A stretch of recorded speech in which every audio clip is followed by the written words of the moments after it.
Sir में सौदा भी नहीं, दिल में तमन्ना भी नहीं, लेकिन इस तरह के मोहब्बत का भरोसा भी नहीं। पहला लफ्ज़ है सर, इसका मैंने पहले भी आपके पिछली वीडियो में वजाहत की थी कि सीन के ऊपर जबर लगाएंगे तो सर बनता है, जेर लगाएंगे तो सिर बनता है। सिर का मतलब होता है राज, भेद, और सर का मतलब होता है यानी जिस्म का हिस्सा, सार जिस्म कहते हैं, हेड। तो यहाँ शायर फिराक गोरखपुरी क्या फरमाते हैं, सर में सौदा भी नहीं, सौदा का मतलब होता है दीवानगी, पागलपन।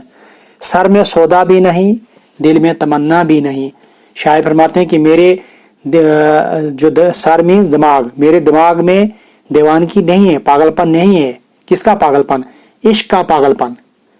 और दिल में तमन्ना भी नहीं, और दिल के अंदर तमन्ना भी नहीं है। किसकी तमन्ना? इश्क की तमन्ना। ये तमन्ना भी, ये इश्क के मिजाजी पर आप इस शेर को हम लेंगे, हमारी समझ में यही आ रहा है। इसकी हम दूसरी तशरीह भी, इसकी हकीकी में भी इसकी हम तशरीह कर सकते हैं, और इसके मिजाजी में इसकी हम तशरीह कर सकते हैं। इस शेर के अंदर काफी वसत पाई जाती है। सर में सौदा भी नहीं, दिल में तमन्ना भी नहीं। शायर फरमाते हैं कि मेरे जो इश्क का की जो पागलपन है वो मेरे दिल व दिमाग के अंदर नहीं है। इश्क की तमन्ना और इसका पागलपन, दीवानगी मेरे दिल व दिमाग के अंदर मौजूद नहीं है, लेकिन इस तरह की मोहब्बत का भरोसा भी नहीं, लेकिन इसका भरोसा भी नहीं है। यानी कि इश्क ऐसी चीज है कि इसको हम तर्क कर देंगे और न जाने ये दिल फिर, या ये मेरा दिमाग या दिल कब फिर दोबारा से इश्क की तरफ रागिब हो जाए। दूसरा शेर पढ़ते हैं, दिल की गिनती न यंगानों में न बेगानों में। यगाना, यगाना कहते हैं अपना, अपने जो होते हैं, और बेगाना मीन्स पराया, पराया यानी गैर। लेकिन इस जलवाए गहनाज से उठता भी नहीं। जलवा, जलवाए गहनाज, जलवा का होता है बैठने की जगह, ठीक है। और ये जो जलवाए गहनाज का मतलब शायर ने क्या लिया है, इन्हें वो जगह जहाँ महबूब तशरीह फरमा कर जलवा अफरोज होता है। अब हम इसकी तशरीह करते हैं। दिल की गिनती न या गानों में न बेगानों में। शायर फरमाते हैं कि मेरे दिल की जो गिनती है, मेरे दिल को न अपने इसको अपनाते हैं और न ही गैर इसको अपनाते हैं। यानी जो मेरे दिल में जो इश्क है इसको न महबूब अपनाता है और न ही रकीब इसको अपनाते हैं। लेकिन इसके बावजूद भी क्या है, लेकिन इस जलवे गहनाज से उठता भी नहीं। लेकिन इसके बावजूद भी ये दिल जो है वो महबूब की जलवे गहनाज से कभी उठता भी नहीं है, दूर भी नहीं जाता है, यानी वहां टिका हुआ, अटका हुआ रहता है। यानी ये उम्मीद लिए वो है कि एक न एक दिन जरूर महबूब वो महबूब को मुझ पर तरस आएगा और वो करम फरमाकर वो मेरी तरफ नजर करम फरमाएगा। एक बार और पढ़ते हैं इसको। दिल की गिनती न यगानों में न बेगानों में, लेकिन इस जलवाए गहनाज से उठता भी नहीं। यानी मेरे जो मेरा महबूब है तो वो भी मेरी महबूब को, मेरी मोहब्बत को न अपनाता है और न ही गैर मेरी मोहब्बत को, मेरे इश्क को अपनाते हैं, मेरे दिल को अपनाते हैं। लेकिन इसके बावजूद भी मेरा दिल जो है वो महबूब के जलवे गहनाज से कभी दूर भी नहीं जाता, यानी वहीं पे अटका हुआ रहता है। तीसरा शेर है, मेहरबानी को मोहब्बत नहीं कहते दोस्त, आह अब मुझसे तेरी रंजिश बेजा भी नहीं। शायर फरमाते हैं कि ए मेरे महबूब, मेहरबानी और मोहब्बत ये दोनों अलग अलग चीजें हैं, इनको हम एक ही कैटेगरी में नहीं ला सकते।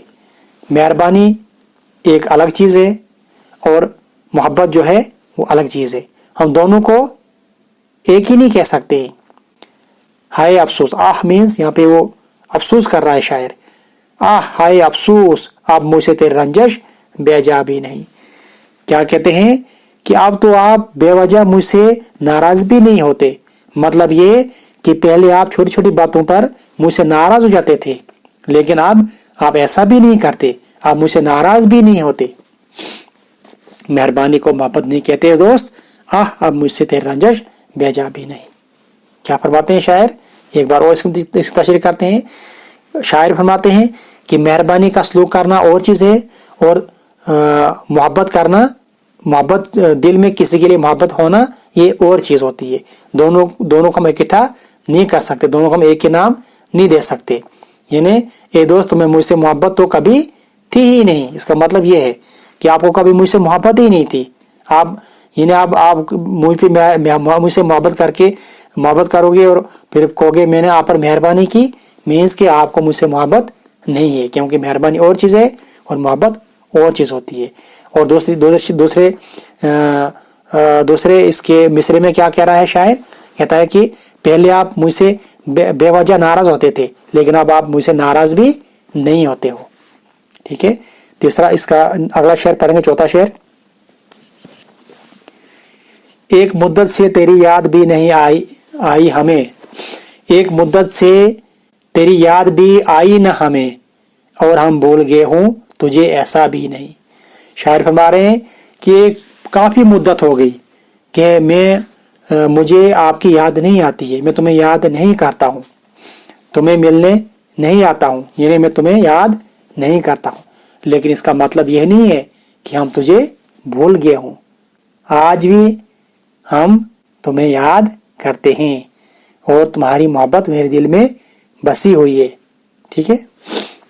आखिरी शेर। आह ये मजमा-ए अहबाब ये बज़्म खामोश, आज महफिल में फिराक सुकन आराबी नहीं।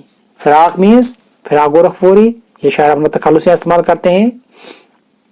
और सुकन कहते हैं बात को, सुकन आरा मीन्स बात करना, शेर कहना। आह ये मजमा-ए अहबाब ये बज़्म खामोश, आज महफिल में फिराक सुकन आराबी नहीं। हाय अफसोस, आह मीन्स ये शायर अफसोस करते हैं। हाय अफसोस ये मजमा-ए अहबाब, यानी ये मजमा जो है ये दोस्तों से भरा हुआ है, यानी दोस्तों का भरा हुआ मजमा। ये बज़्म खामोश, लेकिन ये बज़्म मीन्स महफिल, लेकिन ये सारी महफिल क्या है, ये सारी महफिल क्या है, खामोश है, इस पे खामोशी छाई हुई है। यानी ये मजमा जो है दोस्तों से भरा हुआ है, लेकिन ये सारा का सारा इस सारे मजमे पर खामोशी छा गई है। इसकी वजह क्या हो सकती है, ये खामोशी क्यों छाई है, क्यों छाई है, अगले मिसरे में पढ़ते हैं। आज महफिल में फिराक के सुगन आराबी नहीं। खामोशी इसलिए छाई हुई है क्योंकि इसमें फिराक गोरखपुरी शेर कहने वाला, ठीक है, बात करने वाला मौजूद नहीं है। अगर इस महफिल के अंदर इस दोस्तों के मजमा दोस्त ये जो मजमा है, दोस्तों का मजमा भरा हुआ जो महफिल है, इसमें अगर फिराक गोरखपुरी मौजूद होते तो वो शेर कहते, तो वो शायरी करते, वो बात करते, तो इस मजमे पे खामोशी छाई नहीं होती। लेकिन इसमें फिराक गोरखपुरी मौजूद नहीं है, इसलिए इस महफिल पे खामोशी छाई हुई है। अज़ीज़ तलबा व तालिबात, उम्मीद है कि आपको इसकी ये जो तशरीह मैंने की है इसको आपने समझा होगा। उम्मीद है